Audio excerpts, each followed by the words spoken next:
Hi, everyone. Welcome. Thank you so much for joining me. My name is Teodora Pavkovic. I'm a psychotherapist, parenting coach, and international speaker. I'm also an advisory board member at the Made of Millions Foundation. Thank you so much for joining us here. If you're watching us on the Made of Millions YouTube channel, or if you're following us on their Facebook profile. Before I dive into the content for today, I just want to let you know that I am experiencing some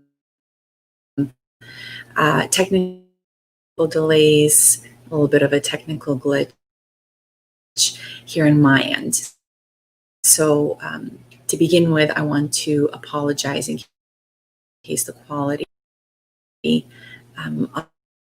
of the video is not quite up to par and to what you're used to already. So if you're joining us here again, if you've been following this series before, you know that there have been a couple of other topics that I've talked about before diving into series 3 and the self-care toolbox. So at the opening, really, we wanted to address digital wellness. And so that was this YouTube channel, each series addressing 5 different contexts within the field, talking about self-care practice. For today, we're going to be addressing probably one of the care of mental health, of mental well-being. And I wanted to start, give me 1 second, write it out here, just want to increase the size. So like I said, this idea that AP counseling approaches, especially cognitive, drawing from quite a lot concept, don't believe talking about this and sharing my personal experience around what this means and what this says about the way that I think and the thoughts in my head and what I can do with them, and then of course how I can help those who I work with do the same thing. One other thing that I want to mention kind of before we delve into this is that, of course, this is supposed to be a very brief psychoeducational, more of an informative session, so not to be considered me actually conducting cognitive behavioral therapy. If you do feel the need to seek professional help, I absolutely encourage you to do that, of course, to tap into the Made of Millions resources, or to reach out to somebody who is within your community who can provide that help for you. So with that, this concept of don't believe everything you think, what does it actually mean? The first time that I came across this idea, this expression, was when I was in graduate school. At that point, obviously, I'd been studying psychology for a while, and this was my first time kind of coming in contact with this concept of our thoughts not being absolute truths. And the reason why this was difficult for me to understand and why I want to share it with you in case it's difficult for you for the same reason, is that I really did believe everything that I thought. I did really believe all of my thoughts because my kind of attitude towards that, or understanding, was that these thoughts are coming from my head. And so how could they not be true? This is content that I am essentially creating. And so for a little while, I didn't really get what this meant, and again, what this meant in terms of my relationship with my thoughts and how I could change that relationship.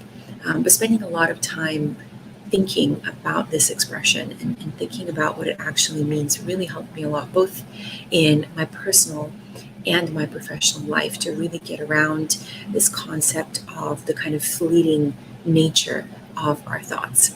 And if you are more familiar with Far Eastern traditions, philosophy such as Buddhism, again, this will be very kind of common knowledge for you. This will be very easy for you to understand because we do want to be able to observe our thoughts and to have a little bit of that outsider's perspective or bird's eye view, if you will, of what we're thinking, because often what we do find is that some of the thoughts, or many of the thoughts that we have in our head, are often not true.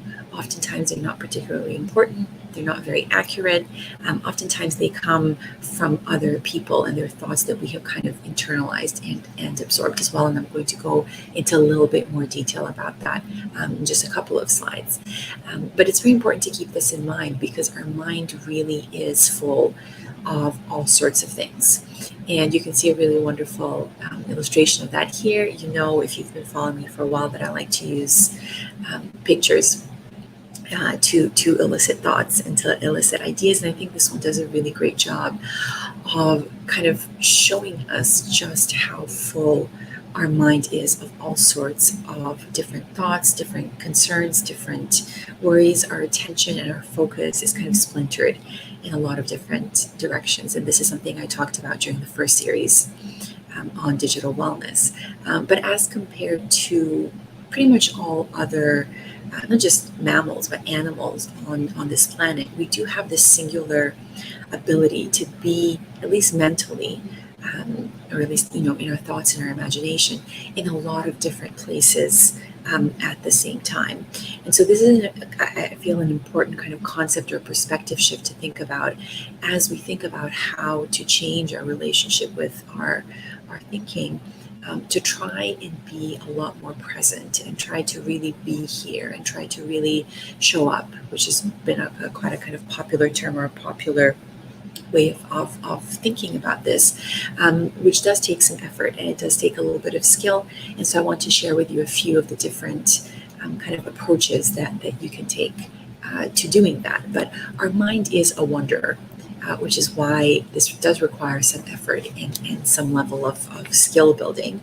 A Harvard study a few years ago showed that our mind tends to wander about 47% of the time. And they came up with these results based on the kind of the population with whom they were working in doing this research. So nearly half of the time, the people who were part of this experiment were thinking about something else. And what these researchers did was via their devices, their mobile phones, every once in a while throughout the day, they would ask them to say what they were thinking about and kind of where they were mentally. And nearly half of the time, these people were in places, mentally in places other than where they actually were. When we dig a little bit deeper, and we know this from neuroscience, from neuropsychology, our mind does tend to wander, not all of the time, for sure, definitely not even most of the time, kind of in many instances, but it does tend to wander towards the negative. And this is part and parcel of a very, very old, very ancient kind of survival or coping mechanism called the negativity bias, which is something that each one of us has. This is common to other animals, not just to human beings. But because we evolved throughout very kind of unstable, at times even savage times, we're talking about hundreds of thousands of years ago, we really needed to make sure that we were very aware of and very kind of switched on to any kinds of threats in our environment, whether these were related to scarcity of food, whether these were related to predators, whether these were related to really bad weather. Whatever it was, we really needed to be attuned to threats. And while this was useful, and we need to be incredibly grateful for it, because that's why we are here right now, in kind of this day and age when we don't have the same kind of predators around us, we don't need this level of attunement to the negative, or at least most of the time we don't. However, the brain is an incredibly complex organ that takes a very, very long time to change. And so we still have this negativity bias, and it has a huge impact on our thoughts. And this kind of final component here seems to be perhaps a perfectly kind of a plain and common sense observation and kind of a fact when it comes to mind wandering. But I think it is important to remember the fact that our mind tends to always wander either towards the future or towards the past. So it's very rarely right there in the moment which we're experiencing kind of as it happens, as it unfolds. And this is particularly important in the context of certain mental illnesses. Oftentimes we will say that depression, one of the characteristics of depression is this kind of past focused or past oriented thinking. And when it comes to more kind of anxiety based mental health issues, they do tend to be more future oriented. It's a lot of those worries and a lot of those kind of catastrophic predictions of potentially what is going to happen and what is going to come. So as we're talking about these kind of negatively skewed thoughts, I think it's really useful to look at exactly what that kind of anatomy, if you will, of our thoughts actually is and what it looks like. And this comes from the extensive work, decades at this point, that has come out of the field of cognitive behavioral therapy. People such as Albert Ellis and Aaron Beck, who've done a huge amount of work to really kind of dissect our mind in this way and look at what our thoughts are. And I want to go through these very briefly with you in order to really get you to think and kind of assess and qualify the thoughts that go through your head, and also so that you're able to identify what types of thoughts those are. So kind of what category they belong to, so that once you kind of see and feel them emerging, because they also elicit certain kinds of emotions, you're able to say, oh, right, there's my core belief again, or there's that automatic thought coming back again. So the iceberg is a really great way of illustrating this because, as you can see here from this image, some of these kind of beliefs and thoughts are incredibly deep, kind of buried within our subconscious. They're a lot kind of harder to access. Some of them are much, much closer to the surface. Some of them are on the surface, such as our automatic thoughts, but they still can be a little bit challenging to spot and to pick out. So hopefully me explaining them to you a little bit will help you with that. So our core beliefs, as you can see from this image, are our very, very deepest beliefs, deepest negative beliefs about ourselves. Sometimes they can be positive as well, but we're focusing more on those kind of problematic thoughts for the time being. And these core beliefs tend to be related to concepts such as hopelessness. So I am either hopeless, I am helpless, I'm incompetent, or I am unlovable.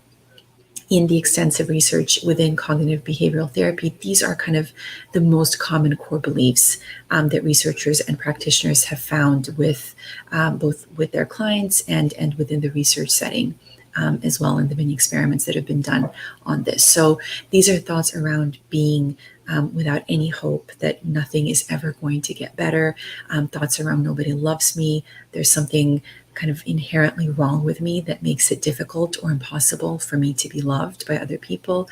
I'm incompetent or I'm completely helpless. So thoughts such as I will never be able to, and then whatever it may be, live by myself or pass this exam, get a driver's license, be a good parent, whatever the case may be. So we tend to think about those really kind of big categorical beliefs as core beliefs.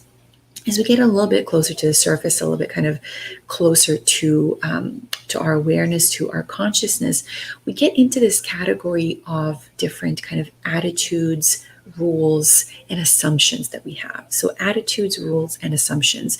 And anytime you see any one of these popping up, these are your intermediate beliefs.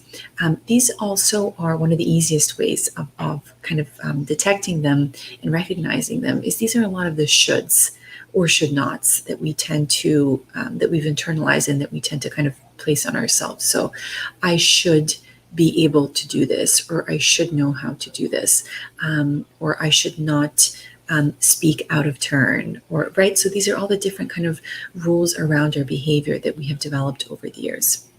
When we look at our automatic thoughts, these tend to be those very kind of quick, very fleeting thoughts that usually pop up before we are about to engage in some kind of a behavior, or we're about to engage in some kind of an experience. And again, like I said, these tend to be those negative automatic thoughts that we have either about who we are, how we're going to kind of show up in this experience, how we feel, our ability to do something.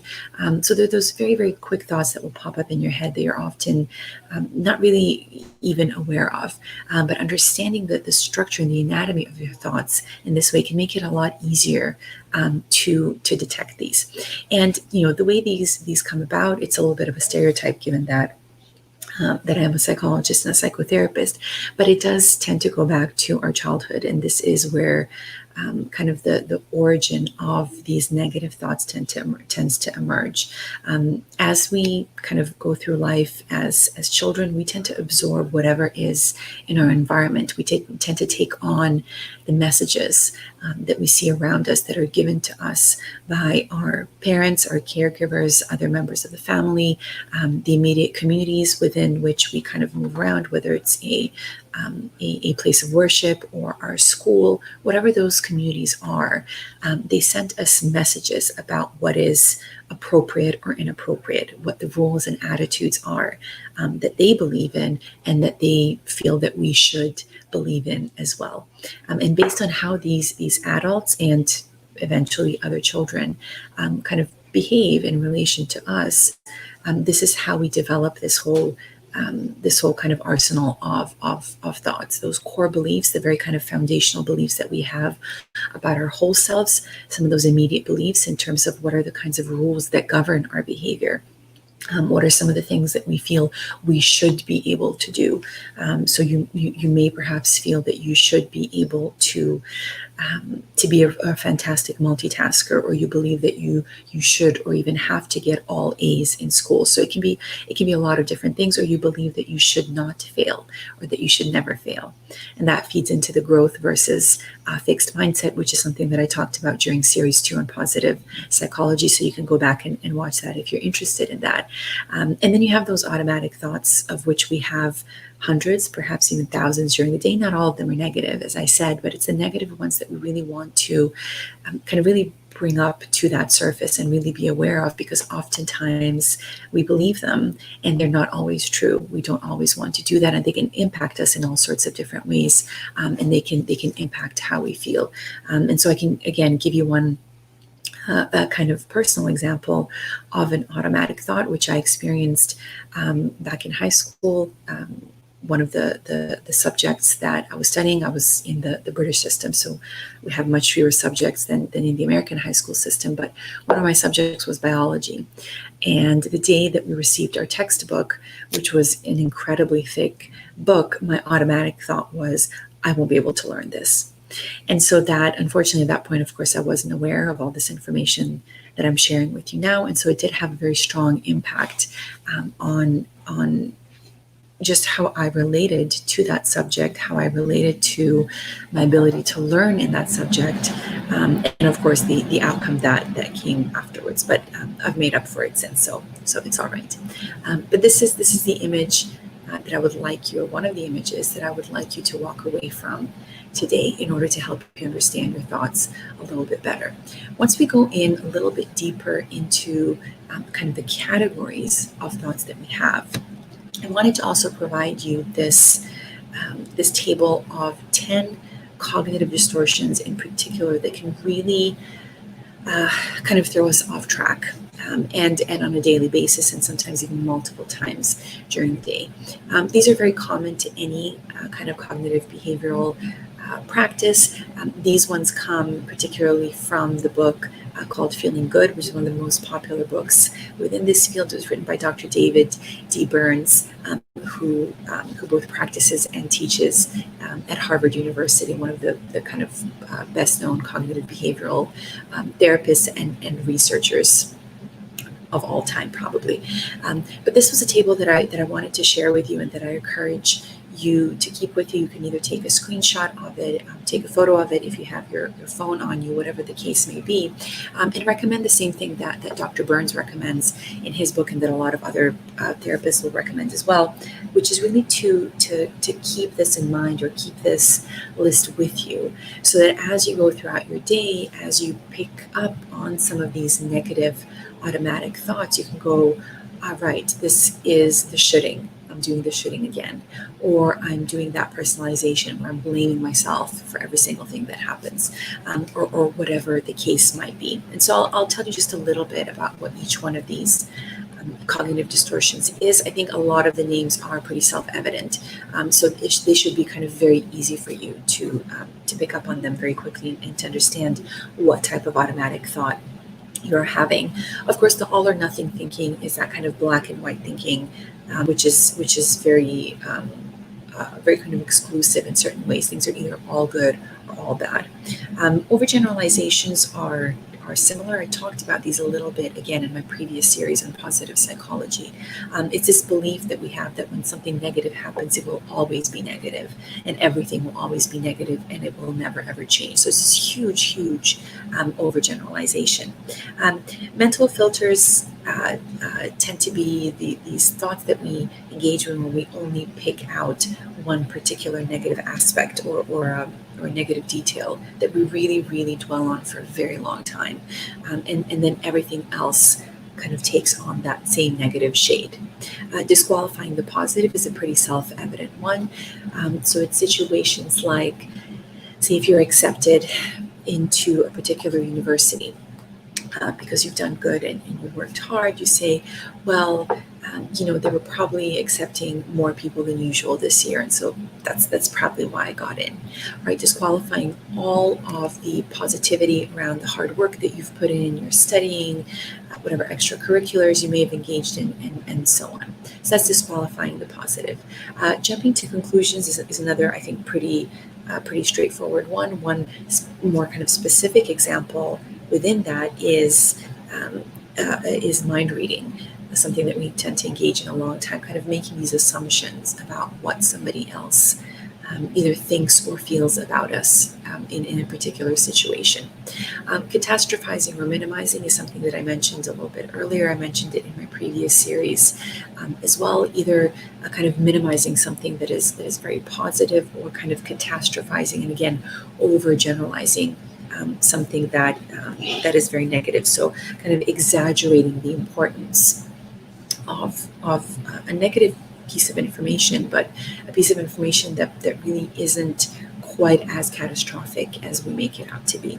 Emotional reasoning is a really interesting one, and this is where it gets confusing for us as humans sometimes, what we think as opposed to how we feel, and that is really basing our thoughts or our convictions on how we feel, where it feels true, and so it must be true in that case. That is not to discount the importance of intuition, which I absolutely believe people need to listen to, but with a little bit of a kind of critical voice, because sometimes we do fall into this cognitive distortion trap of believing things that we feel. The shoulding I already mentioned, so these are kind of constraints and rules that we place around ourselves in terms of what we should or shouldn't be doing. What we often find when we kind of dig a little bit below the surface is that these usually don't come from us.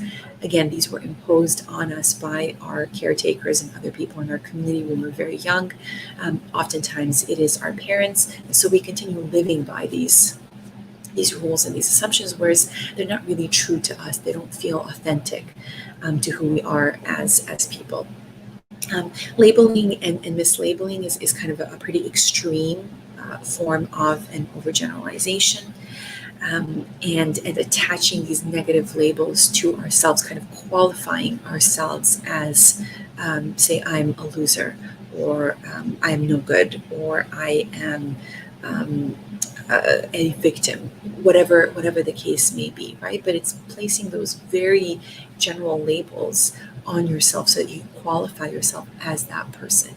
Of course, it is very difficult for us to change any aspect of ourselves once we've attached that label to ourselves, and so that's why that one is especially important. And then talking about personalization, again, if you watched my positive psychology series, you're familiar with this one. It's basically ascribing fault to ourselves for absolutely everything that happens, and blaming ourselves for absolutely everything. Of course, some of the time, this may be true. We may be the ones who are responsible for negative outcomes, sometimes very negative outcomes. But again, this is where it's a very important to have a clear mind and to have a critical mind, and to try to be kind of as realistic and as accurate as possible in terms of the responsibility that we carry for our beliefs. And I mentioned that kind of relationship or that connection between our thoughts and emotions, and how difficult it is sometimes to separate out the two.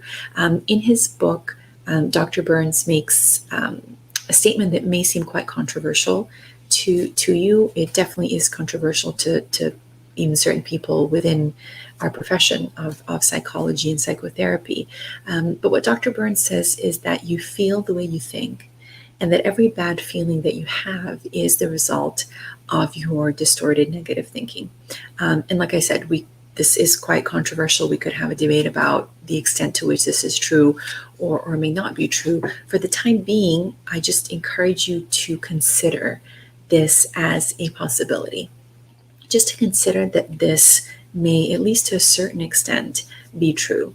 And that if you are experiencing very negative feelings on a very regular basis, that at least part of that may be because of the thoughts that are going through your mind, that they are the ones that are having an impact on how you feel, and that it's because of some of these thoughts, like the ones that I showed you on the previous slide, that you're impacted in the way that you are and that you're experiencing these feelings that you have.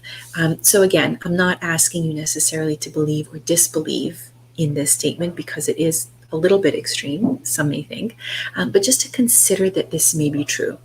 That this may be a possibility, because what that does really is then empower us to actually step into reconsidering our thoughts and not entirely believing them, and changing our attitude towards them at least a little bit, so that at least in that first step we question that thought and we kind of assess it, reassess it, we approach it from a slightly more kind of critical perspective.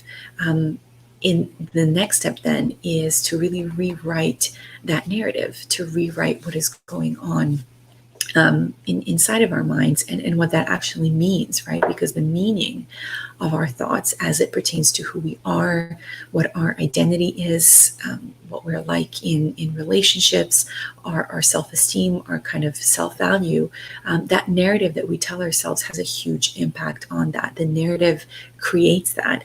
And if we're able to change, or at least to begin with, question our thoughts and start kind of rewriting that narrative, ultimately what we can do is kind of change the whole story of who we are and what our life is about and what the meaning is inside of our life. And if we're able to do that, we can absolutely impact ultimately how we feel as well. And of course, how we show up in all of our interactions with other people as well. And so with my previous example of my biology class in high school, and how I assumed that I would perform. So I assumed that I wouldn't be able to. If I was able to question that thought at that point, and really delve into it, really identify what kind of a category of thought it was, that it was very black and white, it was very severe kind of negative thinking. I was also mislabeling myself. Question how true it is and what evidence I have that that's in fact true, and look to the past and look at my previous record of doing pretty well when it came to a lot of different subjects, not just biology, to that stepping into rewriting that narrative so that the situation here wasn't that I was destined to not do well in this subject, but that I was definitely destined to have to try hard, and I was destined to have to learn maybe a little bit more than I had before. Maybe I was destined to change my kind of method of learning. That would have changed that story for me, and I would be telling you a different story now. I wouldn't be telling you the story of this is how I didn't do quite well or very well at all in biology in high school. The story would have been very different. Now, the story would have been very in the moment. I would have been a student that was trying to figure out a way to do better in biology, not a student who was trying to cope with the fact that they would do very poorly. So if you just kind of take a moment to consider how different those stories are and just how much that impacts how we look at ourselves and just how we understand our lives, how we relate to who we are in this world, I think that's an incredibly powerful thought. And the final one that I want to share with you, and the final kind of question that I encourage you to ask yourself, comes from some of the amazing work done by Brene Brown, of whom I'm a huge fan. She often asks this question, recommends that we ask ourselves this question of what story am I telling myself right now? And she gives some examples of her personal life when she gets into kind of debates or arguments with people in her own family. She will stop and ask herself, why am I engaging in this kind of interaction? Why am I in this fight right now with my partner or with my kids? What's the story that I'm telling myself right now in terms of what my place is in this moment and what theirs is, and what my intentions are, and what their intentions are as well. And remember, this is part of our cognitive distortions of making these assumptions, kind of mind reading about what somebody else is thinking or feeling in that moment. And so this is kind of the basic layout or the basic structure of questioning your thoughts and questioning the story you're telling yourself. This is very simplified, but it's a kind of a quick little approach that I wanted to share with you. That's something that, again, you can engage in on a daily basis. Looking at what that automatic thought is to begin with. What is that kind of thing that you're telling yourself in that moment? In my case, it was, I'm going to fail in biology. It can be he doesn't love me, or it can be she doesn't care, or it can be anything of that kind. That is the automatic thought. Looking then next into that cognitive distortion. So what category of thinking am I engaging in right now? What is it? Am I catastrophizing? Am I being incredibly black and white? Am I making assumptions, not just about that other person, but really about myself as well? And then the final component is that rewriting of the narrative and changing of the story. It's trying to find an alternative story, stopping for a second, really taking a moment. It involves a slowing down, which I know a lot of us have kind of forgotten how to do, but I think this approach can really help with that.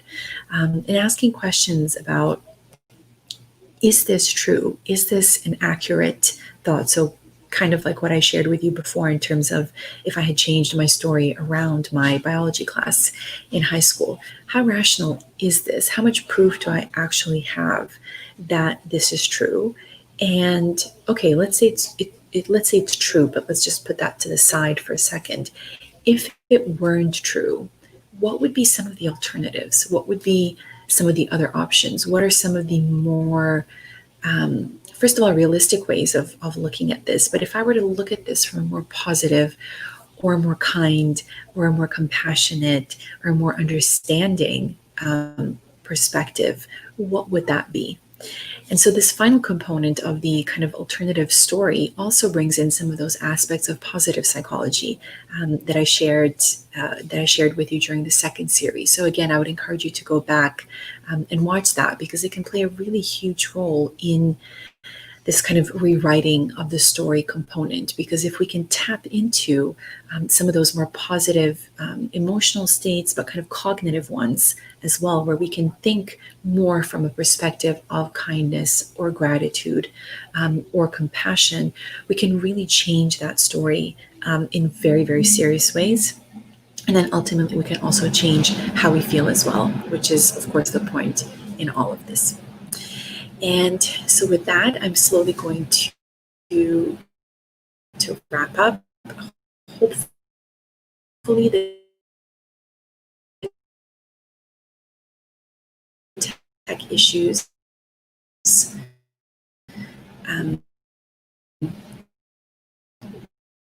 weren't too bad. And I can see that we have a comment here that I'm going to go back and I will answer any of the questions you may have, any of the comments that you have as well. Again, I'm a little bit worried about the quality of my feed. Thank you so much, Yanaki, if I pronounced your name correctly. If I didn't, I do apologize, but thank you so much.